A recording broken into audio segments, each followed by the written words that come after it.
Et la hausse du prix des cartes grises, est-ce la faute des VE? Bah oui, hein, les anti-VE, les pro-thermiques diront que c'est la faute des VE, évidemment, comme d'habitude. Le coût de la carte grise a augmenté dans la plupart des régions en 2025, les voitures électriques sont pointées du doigt, exonérées, elles représentent un manque à gagner de plus en plus important. Si la non-adoption d'une loi de finances pour 2025 a évité aux acheteurs d'une voiture neuve un durcissement du malus, une autre taxe a été revue à la hausse pour de nombreux conducteurs, la taxe régionale sur les immatriculations, autrement dit la carte grise. Celle-ci est décidée par les régions, et plus de la moitié, 7 sur 13, ont décidé de la revoir à la hausse. Chez certaines, c'est même une flambée en Corse, le cheval fiscal passe de 27 à 43 euros. C'est une augmentation de 59%. En Normandie, donc, c'est 30% de plus avec un cheval fiscal CV donc qui passe de 46 à 60. Mais il était de 35 en 2023, c'est désormais aussi 60 dans le Grand Est. 48 au lieu de 48. Ou encore en Bretagne au lieu de 55. Les Hauts-de-France, ça reste 36,50 € le cheval. Première raison, le besoin des régions de trouver de nouvelles ressources financières pour faire face à la baisse des dotations de l'État. La carte grise est un levier rapide à activer.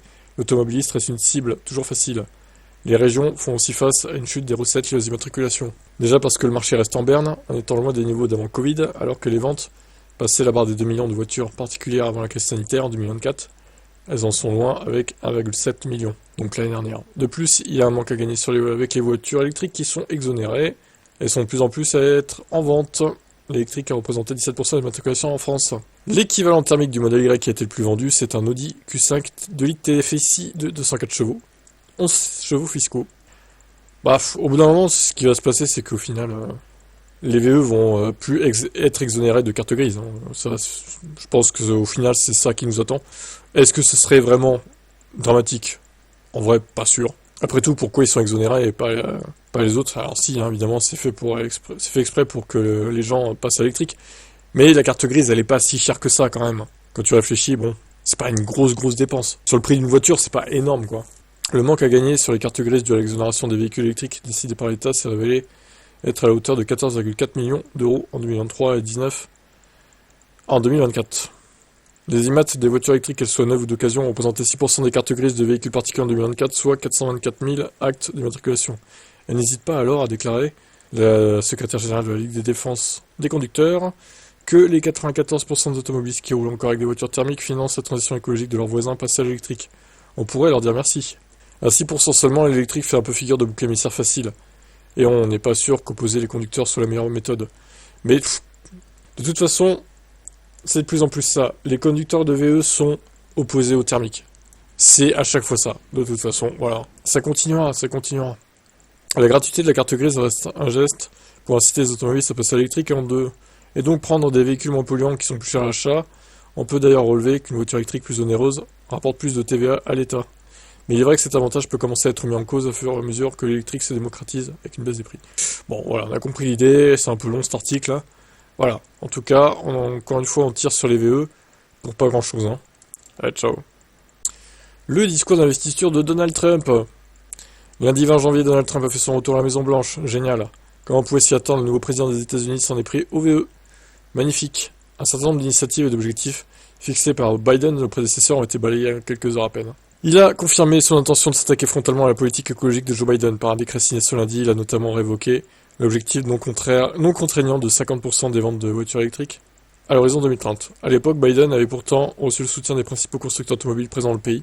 Mais ce n'est pas tout, cette décision s'accompagne d'un gel des fonds gouvernementaux non dépensés pour les infrastructures de recharge des VE. Initialement, Biden avait prévu une enveloppe de 5 milliards. Plus inquiétant encore, dans son décret, Trump appelle également à une révision de crédit d'impôt de 7 500 $ accordée aux acheteurs de VE. Cette mesure, qui avait largement contribué à stimuler la demande dans le pays, pourrait être supprimée dans le cadre d'une réforme fiscale plus large. Le président s'attaque frontalement à la Californie. L'administration Trump souhaite abroger la dérogation accordée à cet État, ce qui lui permettrait de mettre fin au thermique d'ici 2035. Une mesure également adoptée par 11 autres États. Gavin Newsom, gouverneur de Californie, et Donald Trump ne sont pas les meilleurs amis du monde. Enfin, l'homme au pouvoir envisage de revoir les normes EPA. À l'instar de notre politique en Europe sur les émissions de CO2, l'agence américaine avait décidé d'obliger les constructeurs du pays à vendre entre 30 et 56% d'électrique d'ici 2032. La proximité entre Trump et Musk n'a donc rien changé aux décisions du président. Au cours de son investiture, le nouveau locataire de la Maison-Blanche a même réitéré la volonté de relancer la production du pétrole. Un véritable coup de frein pour les vieux aux US.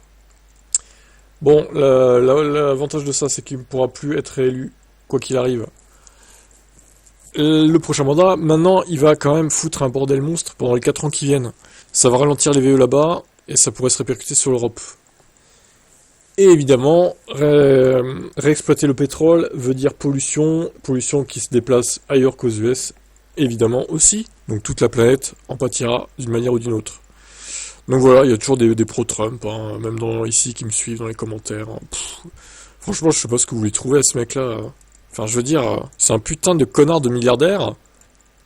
Alors, selon vous, il est anti-système, mais en fait, non, il est le système, Donald Trump. Qu'est-ce que vous racontez, en fait? Le mec est blindé de pognon. En quoi il est anti-système, en fait? Vous êtes fou allié. Vous êtes fou allié, tout comme lui, en fait. C'est ça, la vérité. Ce mec va détruire la planète. Biden, il était ce qu'il était. Oui, c'est vrai qu'il était un peu sénile. C'était plus trop lui qui commandait sur la fin. Mais au moins, il avait une politique environnementale assez correcte, je trouve. Même s'il avait d'autres défauts, je veux bien le concéder. Bref. On verra bien. L'hybride sauve MG d'une déroute en 2024. Plus de 240 000 exemplaires, le volume enregistré par MG sur le sol européen. Une progression de 20%, même si elle conserve la 19e position en France, la marque n'a pas le même dynamisme dans l'Hexagone, avec un total de 25 782 immatriculations. MG enregistre chez nous un recul des ventes de 25%. Tout n'a pas été simple pour MG en raison des récentes décisions administratives. D'une part, les MG5, Marvel Air et ZSEV ont été retirés du catalogue à cause des évolutions de la norme GSR2. Quoi? C'est quoi cette norme là? J'ai loupé un épisode ou je vais copier ça sur Google là. Les nouvelles règles de sécurité pour les véhicules en Europe. D'accord, donc c'est les aides à la conduite, les crash tests, la cybersécurité. Donc les véhicules en question étaient retirés parce qu'ils ne respectaient pas ces normes-là. Oh, c'est un peu dommage, faut le dire. D'autre part, la perte du bonus a engendré un des intérêts des autres modèles électriques tels que l'MG4, ce qui se solde par une chute de 60% des ventes. Bon, l'hybride, voilà, moi je suis pas fan d'hybride du tout. Bon, c'est bien pour eux que du coup ça les sauve. Maintenant, c'est con parce qu'ils ont quand même une belle offre. Après, bon, les MG sont peut-être un peu cheap, c'est vrai.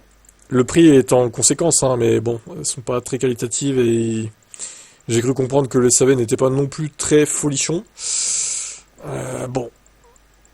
Les gens ont peut-être peur de se lancer, voilà. Ça se comprend après, hein. C'est une marque quand même un peu inconnue, même si, bon, MG à l'époque, c'était des petits coupés, des roadsters, etc. Bon, ça n'a plus rien à voir maintenant, mais bon, voilà. La marque, on va dire qu'elle est de nouveau sur le devant de la scène, mais c'est plus du tout le même propriétaire, quoi, qui la gère. C'est les Chinois maintenant. Et c'est de l'électrique. Allez, ciao. Une Porsche Taycan dans un film en course-poursuite. Oh, mais l'équipement qu'ils ont, quand même, c'est assez dingue. C'est fou, hein, les films, hein, le cinéma. Alors, c'est le film, ça s'appelle Criminal Squad Pantera.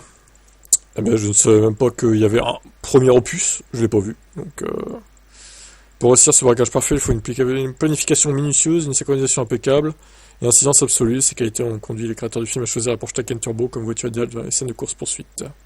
Nous avions besoin d'un véhicule rapide, agile et silencieux pour rendre cela crédible. Seule une voiture électrique de sport pouvait correspondre. Oui, c'est logique. Bon. Attends, il y a d'autres déclarations là? Les ingénieurs de Porsche ont reprogrammé le logiciel adapté les capteurs pour des cascades spectaculaires comme rouler à 100 km/h en marche arrière dans un tunnel étroit. Le port de Tenerife a été fermé pendant l'été 2023 afin de permettre les modifs. Christian Gudgas salue cette collaboration. Porsche est incroyable, ils ont vraiment fait des merveilles.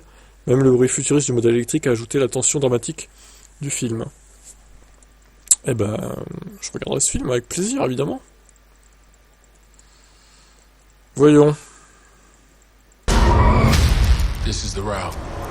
I need all-wheel drive. It's about the challenge. Can I get in and get out without anyone even knowing I was there? You feeling it? Yeah, I'm feeling it.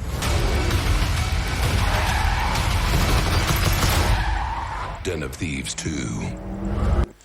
Au cinéma le 10 janvier, d'accord, bon. Bah écoutez, à voir. Je regarderai le premier opus aussi, avant de regarder le deuxième.